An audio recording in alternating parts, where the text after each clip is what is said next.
বিসমিল্লাহির রহমানির রহিম। এটা হলো আমাদের গ্রামের পিচ রোড। এই বৃষ্টির কারণে কি অবস্থা হয়েছে রোডটা। আর এটা হলো আমাদের গ্রামের কাঁচা রোড। কিছুদিন আগে আমি এটার ভিডিও একটা ছাড়ে দিয়েছিলাম।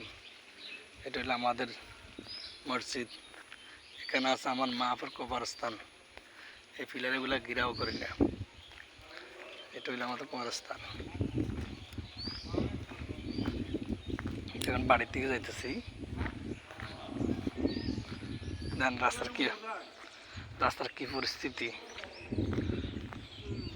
সব বৃষ্টির লগে সব বাগলা উড়ে গেছে। ওই গ্রাম ধান ফান সকালের শুভ সকালের একটা যে আকর্ষণ, কত সৌন্দর্য